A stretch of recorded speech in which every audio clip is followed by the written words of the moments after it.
What do you see? Is this an expired Hatsune Miku? Can you smell the homelessness just looking at her? Is she a shameless mooch that you should avoid eye contact with for fear that she'll ask you to buy her magazines? Disclaimer, I find Hiyori funny and don't actually dislike her. Her shamelessness is kind of endearing and I respect the ask and you shall receive mindset. Well, if you've got it in your heart to welcome her to Shari, she's come to a Grand Assault shop near you. February 1st if you're in the Japanese region. For global, it will probably be sometime in the middle of Fest 5.0 whenever that is for y'all.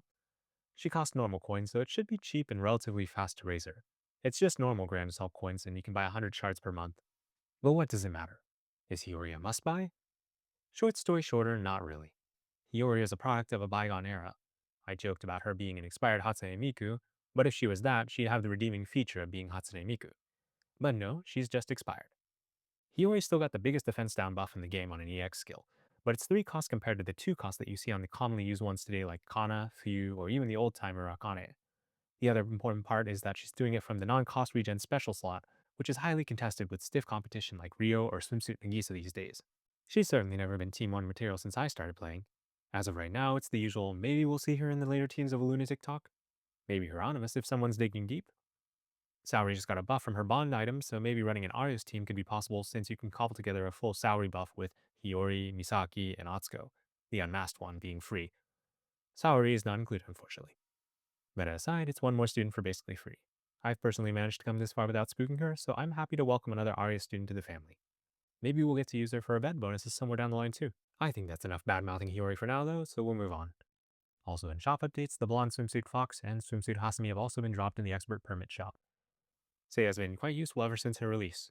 The Striker Kisaki EX skill buff niche is just too strong. She has the downside of being a striker who has to worry about armor, and also she's a pistol user, and the likes of which have bad habits of putting themselves into suicidal situations. But wherever she has at least neutral armor or doesn't need AoE damage, she's been used quite extensively. Japan generally expects that she'll stay relevant until the next big meta switch up. Her unique equipment is the dreaded buff duration increase, so I personally intend to spend expert permits monthly on her for a slow crawl to UE40. It's about half the future-proof and half because I just like Seiya as a character. The yapping Japanese version. I don't know that global fox who speaks such polite Japanese. Luckily, so far there's always been a timeline that doesn't need UE40 for Slack Platinum at least though. The buff duration at base is already fairly long at 25 seconds. It's generally been more of a nice to have that sometimes made a difference in ranker or ultra bald strategies. And that's all I've got for sale. Fate on the other hand has not been quite so nice to Hasumi. We haven't seen any use cases where she's been far and away the best. She was honestly pretty dead on arrival since she's generally worse than Swimsuit Yukari in the places where she would be good. Not to mention Yukari was released sooner too. 二度もはパーフェクトですな。 The places Hasumi would be good are Tiferet or Kesed. Yukari has her beat on Tiferet since the mobs only indirectly echo damage by the act of dying rather than the damage dealt itself, so Yukari's cost regen bonus is considered better. The same would be assumed for Kesed, assuming that Makoto or Hanako aren't still the go-tos. If she has anything on Yukari in the current state, it's that being a limited character means that you can buy her shards with expert permits. Assuming you want to commit 2 years worth of monthly buys to get her to UE40, by which time we might even have UE70. Back to the point, most people would borrow Yukari instead of using Hasumi, though I have seen Tiferet clears that go up to at least $4.99. Some would consider this a good thing since people who had to give up on her to save for the actual fest banners weren't punished as badly. There's also the T9 equipment selectors that are now available to purchase in the expert permit shop.